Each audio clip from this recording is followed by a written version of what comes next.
Hello, vinyl community. Elliot here, Lazy Dogs Records, and I'm here to talk to you about an exciting new album from a band that's been around a long time, and they're still putting out their own material, not just covering the hits like a legacy band, but still out there being creative. And the band, of course, is Little Feat, and the album is Sam's Place. Just I had it pre-ordered with Amazon. It arrived last week. Given it a couple of listens, and am really enjoying this album, Sam's Place. Now, for a lot of us, our initial introduction to Little Feat came in 1977 when Waiting for Columbus came out.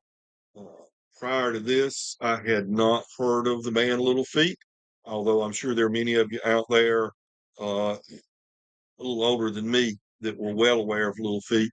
But this album broke them in a big way, and I went back and filled in my the Little Feat catalog up to that point, and I've continued to follow and collect their records and enjoy their music uh, for all the years since. Now, Lowell George was one of the founding members of Little Feat, and he passed away in 1979, I believe. The band disbanded. Technically, he had said the band's over before that, before he passed away. But that's how bands are. They form, reform, make up, all that sort of stuff. But uh, for almost a decade, I guess they were no longer a band. Then they reformed in I think, 87, maybe something like that, and have continued to put out music. I feel sorry for the people that say I only listen to the Lowell George era Little Feat because they're missing out on a lot of great music. Now, Little Feat uh, has been a band that has been able to uh, add and subtract as a band over the years and to make themselves remain creative. And they have had in not only the loss of Lowell George, but in more recent years, the loss of Richie Hayward, the drummer, and a band member, Paul Beretti, have all passed away, uh, but they continue on. Uh, for instance, in the late 80s and 90s, uh, albums like this. This is called Representing the Mumble. Great album. Craig Fuller was in the band at that time, and he added a lot to the band. He did a lot of the writing during that period. He wasn't with them for a decade, but maybe 5 or 6, 7 years. And he would come back sometimes and play with them. It wasn't a bad breakup or anything like that. And then there was Shawn Murphy, I believe is her name. They had a female singer that joined the band for a number of years. And it's kind of like the Donna and Grateful Dead thing. There are Little Feat fans that like that era and enjoy that music. I do. It's just a different uh, Little Feat than other eras.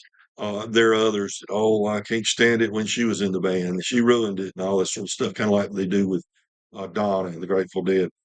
And but they've continued on, and in 2012, for instance, on their own label, Hot Tomato, Tomato Records, Hot Tomato, and Rounder Records distributing it. There's Little Feat, Rooster Rag. I didn't realize this was 2012 when this came out, but this is a really good Little Feat album as well.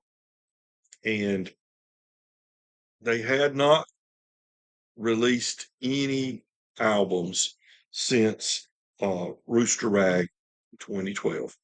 They lost two band members in recent years, and those band members shouldn't say replaced, uh, but other musicians were added. Uh, Tony Leon to the drums. He had been the drum tech for Little Feat, I believe, prior to Hayward's passing. And Scott Sherrard has come on board, and Scott is a bit younger than the rest of them. These guys are all in their 70s, I guess, maybe late 60s, but I think probably in their 70s because almost 66. They were full grown men when they were doing this.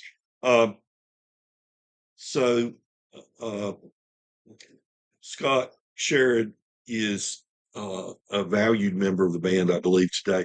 I knew him prior, not personally, but knew of him prior. He was the musical director for for Greg Allman, and he's a very important part of Greg Allman's music uh, until his passing. So he comes with a great resume into Little Feat the last few years. But this album, now the thing that marks Little Feat that makes them what they are, I think, is that Americana prior to that terminology being used, that ability to incorporate so much uh, different types of music. There's jazz in there. There's of course rock and roll. There's soul. There's blues. There's country. This is an atypical album. Sam's place in this. This is really the opportunity for band member Sam Clayton to showcase his skills. Now, Sam has been a member since the second album, I believe. So he's been there as long as anybody, virtually. And he does all the lead vocals on here. There's a duet he does with Bonnie Raitt that was playing just a moment ago. And this is less a gumbo of musical sounds and more of a blues album reminiscent of the Chicago blues. Uh, and one song is a co-write from Sam Clayton, Fred Tackett, and Scott Sherrod. The rest are Willie Dixon, Muddy Waters, uh, and other blues writers from the Chicago era blues. So this is a really fun album. It is a really good blues album, but I'll say this: if you're not familiar with Little Feat and you're looking to dip your toes into the music of Little Feat, I would recommend you go back and get some of the earlier albums. You can find Little Feat albums. They're not in abundance, but they're there. You can find them without that much trouble uh, from all eras. A little harder in the stuff from the '90s because everything is CD as far as vinyl is concerned. But pick up an album like the last record album or Waiting for Columbus, which I showed you just a minute ago, didn't I? Or something like this from the 1990s, the second uh, creation of Little Feat, uh, something like that. Time Loves a Hero. There are so many great albums from Little Feat. I would pick that up so you can get a better feel of what Little Feat is all about and decide whether you want to go further. If, however, you're like me and you're a big uh, fan of Little Feat, then this is a great addition to your collection. But no, it's not going to be that gumbo of music. It's going to be pretty much Chicago blues with maybe a little R&B feel to a couple of the numbers, like 50s R&B, not uh, not uh, not soul or anything. But if you're just a blues fan, I'd be getting stuff like Howlin' Wolf and Muddy Waters and some of those Chicago area blues players, Hound Dog Taylor, people like that. And before I would get this in order to get some good old electric blues. Okay, put it that way. But now, if you're one of those people that thinks, "Oh, I only listen to Lowell George era Little Feat," I really want to urge you to dig into the music that they did uh, after the death of Lowell George. Remember, Bill Payne is an amazing uh, part of Little Feat, and all the other members are as well. And it wasn't just Lowell. It was not Lowell George's band. It was a group band, much to Lowell George's dismay sometimes, because he like things like he liked it. Of course, he didn't like some of the jazz excursions that Bill Payne would go on, and some of the other members and things like that.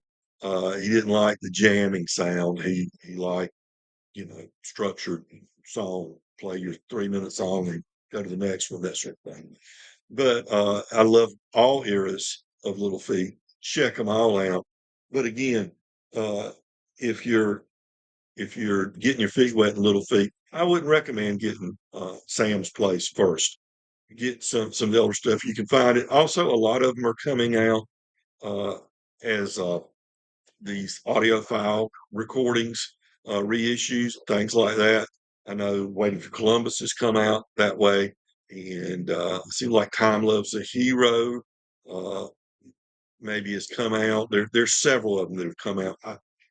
I've got all the not necessarily original pressings, but pressings from the '70s and stuff of their music, and I don't feel any need to go out and spend $40 or $50 on a audiophile press. But others may feel different. They may just want as clean a copy as they can get and want to go there. Anyway, my little review of Sam's Place.